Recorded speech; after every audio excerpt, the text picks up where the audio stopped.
ॐ तपकथामृतं तप्तजीवनं कविभिरीडितं कल्मषापहं श्रवणमंगलं श्रीमदाततं भुवि गृह्णन्ति ये भूरिदा जनाः। श्री श्री रामकृष्ण कथामृत प्रसंग तृतीय खंड पृष्ठा 110। गोटे कथारे कौन वैराग्य हुए केते थर अनुरूप कथा हुए तो लाला बाबू शुणिथिले, किंतु मनरे एपरि रेखापात होई नथिला। एहीपरि वैराग्यर कथा अहरह शुणिले मध्य आममानंक जीवन में ताहा सफल हुए नहीं, कार्यकर हुए नहीं। काहींकि हुए नहीं? कारण आममानंकर मन भोगासक्त। जीवन में केवल वितृष्णा आसिले वैराग्य हुए नहीं। वैराग्यर प्रकृत उत्स आउ गोटे रसर संधान। ठाकुरे कहूथिले खंड मिश्रीर पणा पीले आउ चिटा गुड़ आड़ को मन जाए नहीं। हरि प्रेम रसर संधान जेते क्षण न मिले सेते क्षण संसार आनंद आम मान को आकर्षण करिवो। समस्त विषयानंद भगवत आनंदर एक क्षुद्र अंश। ठाकुरे कहूथिले चुंबक लुहा को टाणे, किंतु जदि छोट चुंबक गोटे दिगरे एवं बड़ चुंबक आउ गोटे दिगरे टाणे ताहले लुहा केउ आड़ को जीव? अवश्य बड़ चुंबक ताको आकर्षण करिवो। भगवान बड़ चुंबक, तांको आकर्षण हेले अन्य आकर्षण शिथिल हो जाए। समग्र जीवनव्यापी भगपरे मध्य मनुष्य भावे जीवनर आयु आउ टिके जदि बढ़ा जाई पारंता ताहले बेस हुअंता। पुराण रे जजातिंक उपाख्यान रे एही कथा कुहाइछि। दीर्घ जीवन भोग करी मध्य जजाति तृप्त होई नथिले। पुत्र पुरुंकर यौवन नेई आहुरी भोग करी शेषरे एही सिद्धांतरे उपनीत हेले जे न जातु कामः कामानाम उपभोगेन साम्यति हविषा कृष्ण वर्त्मैव भूय एव अभिवर्धते। मनुष्यर कामना काम वस्तुर उपभोग करी शांत हुए नहीं। घीओ ढाड़िले जेपरी अग्नि निर्वापित न होई आहुरी बेसी जली उठे, सेहीपरि कामना परायण मनरे भोग अर्पण कले सेही कामना शतगुणरे वर्धित हुए। भोग मन को शांत करिपारे नाही, यह शास्त्रर विधान। मनुष्यर मध्य यही अभिज्ञता। यह पर वर्णना अछि। नरेंद्रनाथ निजे चैतन्य देवंक प्रेम वितरणर कथा पढ़ुछंती। जड़े भक्त कहउछंती केही काहाकू प्रेम देई पारे नाही। अंतररु जहाँ अनुभूत, जहाँ अंतରରେ प्रेरणा दिए ताकू प्रेम कहा जाए। सही प्रेम अन्य को किपरि देव? नरेंद्रनाथ कहउछंती मते परमहंस महाशय प्रेम देइछंती। जेपरि हातरे जिनिस दिया जाए, जो माने प्रेम स्वरूप से माने ठीक सेहीपरि सेमानंकर प्रेम अन्य को देई पारंती। अवश्य यज्ञ आधार न हेले सेही प्रेम ग्रहण करिपारे नाही और धारण करिपारे नाही। प्रेम जे प्रत्यक्ष स्पर्श करा जाए, हाथ में धरा जाए, अन्य को दिया जाए, यही वैशिष्ट्य साधारण लोकर हो पारे नहीं। असाधारण लोकोत्तर पुरुष विशेषकरी भगवान जेतेबेले अवतीर्ण हुअन्ति सेतेबेले तांको पक्षरे ताहा संभव हुए। इच्छा मात्रे से कहार हृदय प्रेम रे पूर्ण करि पारंती। सुतरां श्री गौरांगंक पक्षरे प्रेम वितरण करिवा असंभव कथा नुहे। सतरे से ताहा पारंती। धनी जेपरि ताहार धन वितरण करिपारे, जे प्रेम स्वरूप सीए सेहीपरि तांकर प्रेम वितरण करिपारंती एवं करिछंती। नरेंद्रनाथ निजे साक्ष्य देउछंती जे तांकु ठाकुरे प्रेम देइछंती। रवींद्र गाधई आसिबा परे ताकु गोटिए गेरुआ लुगा दियाहेला। सेमानंकर हुए तो अन्य परिधेय नथिला, गोटिए दुईटी मात्र लुगा थाए। मठ बाहर को गले सादा लुगा एवं मठरे थिबा बेले गेरुआ पिंधुथिले। नरेंद्र मास्टर महाशय को कहउछंती एथर त्यागीर लुगा पिंधिबाकू हेबो। गेरुआ को वैराग्य सूचक त्यागीर वस्त्र कहा जाए। माटी रे पड़ी पड़ी जो कपड़ार रंग मलिन हो जाए ताकू शास्त्र कहिछंती विवर्ण बास, अर्थात जहार स्वाभाविक रंग नाही। सन्यासी से विवर्ण वस्त्रधारी हेबे। परे साधारण लोक जो रंग व्यवहार करती नहीं सेथिरे बुड़ाई त्यागीर वस्त्र रंग करा होउथिला कासाय वस्त्र।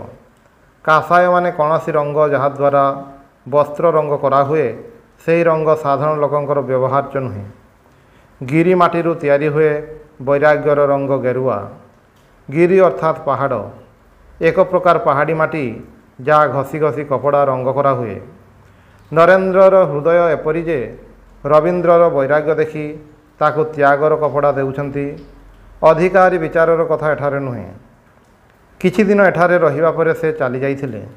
ହୁଏତ ତାଙ୍କ ଭାଗ୍ୟରେ ସନ୍ନ୍ୟାସ ନାହିଁ, କିନ୍ତୁ ଏହି ଛବିରୁ ବୁଝାଯାଏ ସଂସାରର ଆଘାତରେ ବୈରାଗ୍ୟର ଭାବ ନେଇ ଠାକୁରଙ୍କ ନାମାଙ୍କିତ ଏହି ସ୍ଥାନକୁ ଆସିଛନ୍ତି। ଠାକୁରଙ୍କ ଉପଦେଶ ଶୁଣାଥିଲା, ଜୀବନରେ କାର୍ଯ୍ୟକାରୀ ହୋଇନାହିଁ। ମନର ଏହି ଆଲୋଡ଼ିତ ଅବସ୍ଥାରେ ଠାକୁରଙ୍କର କଥା ମନେ ପଡ଼ିଛି। ତା'ର ଚରିତ୍ର ଯେତେ ବି ଅଶୁଦ୍ଧ ହେଉ, ଠାକୁରଙ୍କର ପୂତ ସଂସ୍ପର୍ଶଜନିତ ସ୍ମୃତି ତା ଜୀବନରେ କାମ କରି ଚାଲିଛି। ଜୀବନର ଏହି ଦିଗ ପରିବର୍ତ୍ତନ ଦେଖି ନରେନ୍ଦ୍ରନାଥଙ୍କର ଏତେ କରୁଣା, ଏତେ ସହାନୁଭୂତି। ତ୍ୟାଗୀର ବସ୍ତ୍ର ପିନ୍ଧାଇଲେ ଉଦ୍ଦେଶ୍ୟ ହେଉଛି ସେହି ଭାବ ଯେପରି ତା ଜୀବନରେ ସ୍ଥାୟୀ ହୁଏ। ପରିଶିଷ୍ଟର ଦ୍ୱିତୀୟ ପରିଚ୍ଛେଦରେ ମାଷ୍ଟର ମହାଶୟ ଅଶ୍ୱିନୀ କୁମାର ଦତ୍ତଙ୍କ ଲିଖିତ ଗୋଟିଏ ପତ୍ର ସନ୍ନିବିଷ୍ଟ କରିଛନ୍ତି। ଅଶ୍ୱିନୀ ବାବୁ ଅଳ୍ପ ଦିନ ମାତ୍ର ଠାକୁରଙ୍କର ଦେଖା ପାଇଛନ୍ତି, ଘନିଷ୍ଠ ସଂସ୍ପର୍ଶରେ ଆସିନାହାନ୍ତି। ସେ ଚିନ୍ତାଶୀଳ ଓ ସୁଲେଖକ ଥିଲେ। ପତ୍ରଟିରେ ମନୋଜ୍ଞ ଭାଷାରେ ଠାକୁରଙ୍କର ସ୍ମୃତିଚାରଣର ଯେଉଁ ଚିତ୍ର ସେ ପ୍ରଦାନ କରିଛନ୍ତି, ତାହା ଅପୂର୍ବ। ସେ ଯେଉଁ ଦିଗଟି ଦେଖିଛନ୍ତି, ନିପୁଣ ଲେଖନୀରେ କିପରି ତାହା ଉପସ୍ଥାପନା କରିଛନ୍ତି, ତାହା ଲକ୍ଷଣୀୟ। ଠାକୁରଙ୍କ ସଙ୍ଗରେ ଯେଉଁମାନେ ଦୀର୍ଘଦିନ ରହିଛନ୍ତି, ସର୍ବଦା ଘନିଷ୍ଠ ସମ୍ପର୍କରେ ଆସିଛନ୍ତି, ସେମାନେ ହିଁ ଯେ ତାଙ୍କୁ ବେଶୀ ବୁଝିଛନ୍ତି ତାହା ନୁହେଁ। ଏହି ପ୍ରସଙ୍ଗରେ ସ୍ୱାମୀ ଶାରଦାନନ୍ଦ ମହାରାଜଙ୍କର ଗୋଟିଏ ଉକ୍ତି ସ୍ମରଣୀୟ। ଜନୈକ ଭକ୍ତ ତାଙ୍କ ପାଖକୁ ଯାଇ କହିଲେ, ଏଠାକୁ ସାଧୁସଙ୍ଗ କରିବାକୁ ଆସିଛି।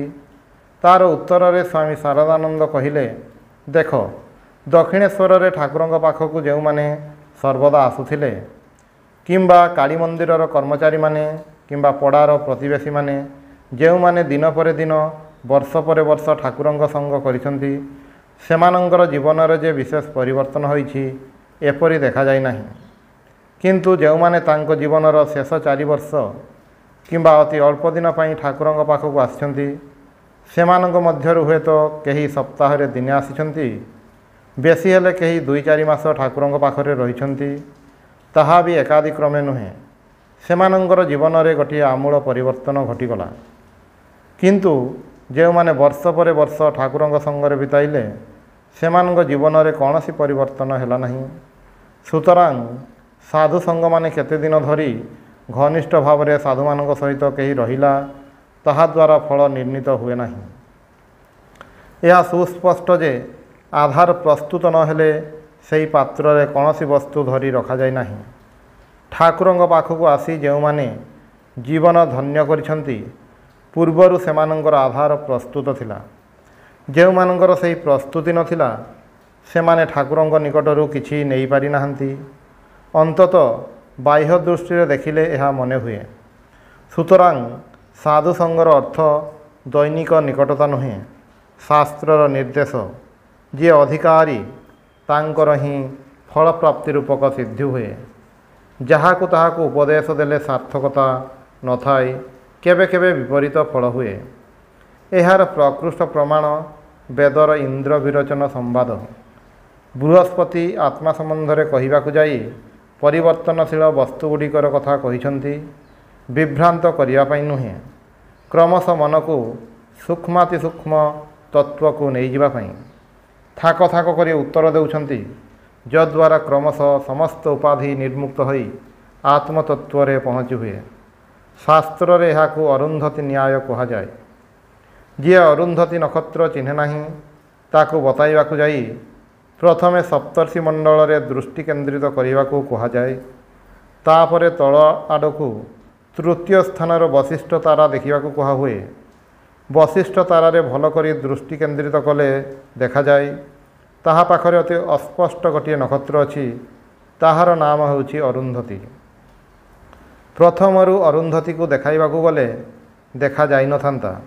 ଶାସ୍ତ୍ର ମଧ୍ୟ ସେହିପରି ଆତ୍ମଜ୍ଞାନ ଦେବା ସମୟରେ ସ୍ଥୂଳରୁ ସୂକ୍ଷ୍ମକୁ, ତାପରେ ଆହୁରି ସୂକ୍ଷ୍ମକୁ ନେଇଯାଆନ୍ତି। आत्मज्ञान स्वरूप ज्ञान स्वरूप वस्तु संगरे आम मानकर कौनसी परिचय नहीं एवं परिचय करने खूब कठिन। सबु जिनिस को जी अनुभव करती ताको अनुभव करिबो किपरि? विज्ञातार मरे केन विजानियात। विज्ञाता को केउ उपाय जानिबो? से नित्य ज्ञाता केबे हेले ज्ञात अर्थात ज्ञानर विषय होती नहीं। ज्ञान जंगु विभिन्न वस्तु को आमे माने जानू, विभिन्न वस्तुर ज्ञान सहित संश्लिष्ट चैतन्य को पाऊ। यही संश्लिष्ट अंश को बाद देले शुद्ध चैतन्य रहिला, ताहा ही आत्मा। यही शुद्ध चैतन्य आम मानकर धारणार अतीत। उपनिषद रे याज्ञवल्क्य मैत्रेयी को शुद्ध आत्मार स्वरूप बुझाइबा पई कहिसंती। एहा परे आउ संज्ञा न थाए अर्थात वृत्ति ज्ञान न थाए। यही स्वरूप बुझिबा बड़ कठिन। समस्त उपाधि निशेष हेबा परे जहाँ रहिला ताहा ही आत्मा। ताहा को वर्णना करा जाय नाही। भगवान को जेपरि बुझिबा सहज नुहे सेपरि से जेतेबेले देह धारण करि आसंती सेतेबेले मध्य तांको बुझिबा सहज नुहे। सुतरां जो माने तांको सानिध्य रे आसिबे सेमाने जे समस्ते तांको बुझिबे एपरि कौनसी संभावना नहीं। ठाकुरे कहउछंती रामचंद्र को मात्र 24 जन ऋषि ईश्वर अवतार बोली जानिथिले। अन्य माने तांको दशरथଙ୍କ पुत्र बोली जानिथिले। जानिबार उपाय कौन? उपाय होउछि मनर शुद्धि। ठाकुरଙ୍କ संस्पर्श रे जो माने आस्थिले समस्ते कौन शुद्ध मन नहीं आस्थिले? आसी नाहंती बोली तांको बुझी पारि नाहंती। फलरे ठाकुरଙ୍କ संस्पर्श रे जो माने आसीथिले बोली मने करू सेमाने समस्ते तांको संग लाभ करि पारि नाहंती। निकट को आसीबा माने संग लाभ करिवा नुहे। उपमा देई कहा जाय देवतांकर सूक्ष्म शब्द तरंग चतुर्दिगरे प्रवाहित, किंतु आम मानक कान को शोभा जाउ नाही। केवल सुर रे बंधा ग्राहक यंत्र रे धरा पड़े। मन को मध्य सेहीपरि सुर रे बांधि पारिले आम मानक कान रे सही सुर धरा पड़िबो, अन्य कौनसी उपाय रे नुहे। मन रे सद्भाव नथिले साधु संग हुए नहीं। यही कारणरू अवतारंक पाखकू आसिले भी अवतारं को चिन्हा जाय नाही। भागवत रे अछि जल रे चंद्रर प्रतिबिंब पड़िछि। माछ गुड़िक प्रतिबिंबित चंद्र को सेमानंक भली जलचर प्राणी मने करी खेल करुछंती। आकाशर चंद्र बोली सेमाने जानती नाही। अवतार मध्य जेतेबेले आम मानक पाखकू आसंती आम मानक दृष्टि तांको मनुष्य रूप रे देखे। ताहेले जेउ माने तांको भल पांती एवं जेउ माने तांको द्वेष करंती सेमानक मध्यरे पार्थक्य केउठी? पार्थक्य अछि। जेउ माने द्वेष करंती सेमाने निजे ही तांको ठारू दूरेई रहिले, किंतु जेउ माने तांको निजर करिसंती वस्तु धर्मर प्रभाव रे सेमानंक मन शुद्ध हुए। तांको न जानिले भी तांको स्वरूप न बुझिले मध्य कल्याण हुए। भागवत रे अछि गोपी माने भगवान को परमेश्वर रूप रे बुझी पारि नथिले, पति रूप रे ग्रहण करथिले। भगवत तत्व को स्वरूपत न हेले मध्य पति रूप रे भल पाइछंती। सेथिपई सेमानंकर मुक्ति हेला। एथिरे तांकर कृतित्व नाही। एहा भगवानकर स्वरूप वस्तु धर्म, सेथिपई सेमानंकर कल्याण हेला। ताहेले जेउ माने ठाकुरंक सानिध्य रे रहिथिले सेमानंकर कौन सही परि कल्याण हेबो? हेबो। तांकर स्वरूप जानी अथवा न जानी जो माने तांको भल पांती निजर बोली ग्रहण करती वस्तु धर्मर प्रभाव रे सेमानंकर कल्याण हेबो ही हेबो। पुराण ए विषय आहुरी आगे कहिछि तांको उपरे द्वेष कले मध्य कल्याण हेबो। शिशुपाल आदि तांको उपरे द्वेष करुथिले। शत्रुता जंगु सर्वदा मनरे गोटे चिंता थिला। सर्वदा तांको देखुथिले, सेथिरु सेमानंकर कल्याण हेला। एहा अतिशयोक्ति मने होई पारे। विशेष करी वस्तु महात्म्य पई एपरि कुहा होइछि। ता नहेले आमे इटा काठ नडा गरु वस्तु व्यक्ति जहाँ किछि देखुछु सबु कोन ब्रह्म नुहे? शास्त्र कहउछंती सबु किछि ब्रह्म। सुतरां ब्रह्म दृष्टि तो आम मानकर हेउछि, ताले ब्रह्म साक्षात्कार रूपक जो फल ताहा लाभ हेबा कथा ताहा हेउ नाही काहीकि? कारण ब्रह्म रूप रे देखुनाहु ଏସବୁ ଜଗତ ରୂପରେ ମାୟାଯୁକ୍ତ ରୂପରେ ଦେଖୁଛୁ, ସ୍ୱରୂପରେ ଦେଖୁନାହୁଁ। ଶାସ୍ତ୍ର କହୁଛନ୍ତି ସ୍ୱରୂପର ଅନୁଭୂତି ହେଲେ କଲ୍ୟାଣ ହେବ। ଭକ୍ତିଶାସ୍ତ୍ର ଏତେ ବିଚାରରେ ଯାଇନାହିଁ। ସେମାନେ କହନ୍ତି ଯେ ଯେପରି ହେଉ ତାଙ୍କଠାରେ ମନ ସ୍ଥିର ହେଲେ, ଦୃଢ଼ ହେଲେ, ବସ୍ତୁଧର୍ମ ଅନୁସାରେ ମନ ଶୁଦ୍ଧ ପବିତ୍ର ହୋଇଯାଏ। ସେହି ଦୃଷ୍ଟି ଆତ୍ମସାକ୍ଷାତକାର ପାଇଁ ଯୋଗ୍ୟ ହୁଏ। ଏଠାରେ ଦେଖାଯାଉଛି ଅଶ୍ୱିନୀ କୁମାର ଦତ୍ତ ମାତ୍ର 4-5 ଦିନ ଠାକୁରଙ୍କ ସଂସ୍ପର୍ଶରେ ଆସିଥିଲେ, କିନ୍ତୁ ମନରେ ଏପରି ରେଖାପାତ ହୋଇଛି ଯେ ତାର ସ୍ମୃତି ଜନ୍ମ ଜନ୍ମାନ୍ତରର ସମ୍ବଳ ହୋଇ ରହିବ। ତାଙ୍କର ମନକୁ ଏପରି ପ୍ରସ୍ତୁତ କରି ଆଣିଥିଲେ ଯେ ସେଥିରେ ସେହି ଦେବଚରିତ୍ରର ପ୍ରତିବିମ୍ବ ଖୁବ୍ ଗଭୀର ଭାବରେ ଅଙ୍କିତ ହୋଇଛି। ଦୀର୍ଘ ସାନ୍ନିଧ୍ୟରେ ରହିନଥିଲେ ମଧ୍ୟ ତାଙ୍କର ପରମ କଲ୍ୟାଣ ହୋଇଛି। ଆଚାର୍ଯ୍ୟ ଶଙ୍କର କହୁଛନ୍ତି, କ୍ଷଣମ୍ ଇହ ସଜ୍ଜନ ସଙ୍ଗତିରେକା ଭବତି ଭବାର୍ଣ୍ଣବତରଣୀ ନୌକା। ଗୋଟିଏ ମୁହୂର୍ତ୍ତ ପାଇଁ ସଜ୍ଜନ ସଙ୍ଗ ହେଲେ ମଧ୍ୟ ତାହା ଭବାର୍ଣ୍ଣବର ପରପାରିକୁ ଯିବା ପାଇଁ ନୌକା ହୋଇଯାଏ। କିନ୍ତୁ ସଙ୍ଗଟି ଠିକ୍ ଗୋଟିଏ ମୁହୂର୍ତ୍ତ ହେବା ଦରକାର।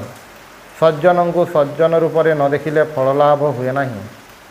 ଯେପରି ଦକ୍ଷିଣେଶ୍ୱରରେ ପୂଜାରୀ ସେବକମାନେ ଅହରହ ଠାକୁରଙ୍କ ସାନ୍ନିଧ୍ୟରେ ରହିଛନ୍ତି, ତା ସତ୍ତ୍ୱେ କିଛି ଲାଭ ହୋଇନାହିଁ। ଦିବ୍ୟ ଶକ୍ତିର ପ୍ରଭାବ ସେମାନଙ୍କ ଉପରେ ପଡ଼ିନାହିଁ। ସର୍ବତ୍ର ବ୍ରହ୍ମ ରହିଛନ୍ତି, କିନ୍ତୁ ଆମେମାନେ ବ୍ରହ୍ମ ରୂପରେ ଦେଖୁନାହୁଁ। ଏହାକୁ ମାୟା କୁହାଯାଏ। ଆମମାନଙ୍କର ଦୃଷ୍ଟି ମାଇକ। ସର୍ବତ୍ର ରହି ମଧ୍ୟ ସେ ଆମମାନଙ୍କ ଦୃଷ୍ଟିର ଅଗୋଚର। ତାଙ୍କୁ ଆଚ୍ଛାଦିତ କରାଯାଏ ନାହିଁ, କିନ୍ତୁ ଆମମାନଙ୍କର ଦୃଷ୍ଟିକୁ ଆଚ୍ଛାଦିତ କରାଯାଏ। ସୂର୍ଯ୍ୟକୁ ମେଘ ଢାଙ୍କିପାରେ ନାହିଁ, କିନ୍ତୁ ଆମମାନଙ୍କ ଚକ୍ଷୁକୁ ଢାଙ୍କିପାରେ। ଆମେମାନେ ମନେ କରୁ ସୂର୍ଯ୍ୟକୁ ମେଘ ଢାଙ୍କିଛି। ତଫାତ୍ ଏଇଠାରେ। ଅବତାର ଯେତେବେଳେ ଦେହ ଧାରଣ କରି ଆସନ୍ତି, ସେତେବେଳେ ତାଙ୍କୁ ମାୟା ମନୁଷ୍ୟ କୁହାଯାଏ। ମାୟାର ଆବରଣ ମାଧ୍ୟମରେ ନିଜକୁ ମନୁଷ୍ୟ ରୂପରେ ଦେଖାନ୍ତି, ସେ ମନୁଷ୍ୟ ହୁଅନ୍ତି ନାହିଁ। ସେଥିପାଇଁ କୁହାଯାଏ ଜନ୍ମଗ୍ରହଣ କରିଛନ୍ତି।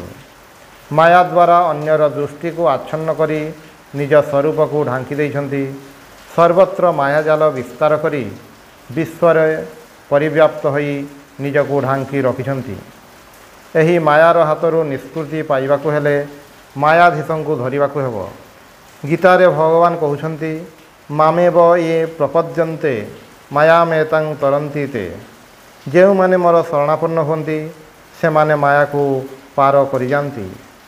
ଶରଣାପନ୍ନକୁ ସେ ଦିବ୍ୟ ଚକ୍ଷୁ ପ୍ରଦାନ କରି ସ୍ୱରୂପ ଦେଖାନ୍ତି। ଅର୍ଜୁନଙ୍କୁ ଦିବ୍ୟ ଚକ୍ଷୁ ଦେଇ କହିଲେ, ଦିବ୍ୟଂ ଦଦାମି ତେ ଚକ୍ଷୁ। ଅର୍ଜୁନ ସେତେବେଳେ ତାଙ୍କୁ ମହା ଐଶ୍ୱର୍ଯ୍ୟଶାଳୀ ରୂପରେ ଦେଖିଲେ। ଆହୁରି ମଧ୍ୟ ସମସ୍ତ ଐଶ୍ୱର୍ଯ୍ୟବିହୀନ ସର୍ବ ଉପାଧି ବର୍ଜିତ ରୂପରେ ଦେଖାଯାଏ। ତାହା ଆହୁରି ଦୂରର କଥା। ଅବତାର ଜନ୍ମଗ୍ରହଣ କରି ମଧ୍ୟ ଆମମାନଙ୍କର ଦୃଷ୍ଟି ବାହାରେ ରହନ୍ତି। ଯେଉଁମାନେ ସାଧାରଣ ଭାବରେ ଠାକୁରଙ୍କ ସମ୍ପର୍କରେ ଆସିଛନ୍ତି, ସେମାନେ ତାଙ୍କୁ ମନୁଷ୍ୟ ବୋଲି ଭାବିଛନ୍ତି। ସେଥିପାଇଁ ସେମାନଙ୍କର ସାଧୁସଙ୍ଗ ଅବତାର ସଙ୍ଗ ହୋଇନାହିଁ।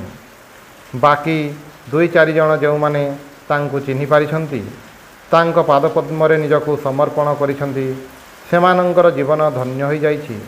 ତାହାର ଗୋଟିଏ ଦୃଷ୍ଟାନ୍ତ ଆମେମାନେ ଏଠାରେ ପାଇଛୁ। ଓಂ ନିରଞ୍ଜନଂ ନିତ୍ୟମନନ୍ତରୂପଂ ଭକ୍ତାନୁକମ୍ପାଧିତ ବିଗ୍ରହଂ ବୈ ଈଶାବତାରଂ ପରମେଶମିଦ୍ୟଂ ତ୍ୱଂ ରାମକୃଷ୍ଣଂ ଶିରସା ନମାମି।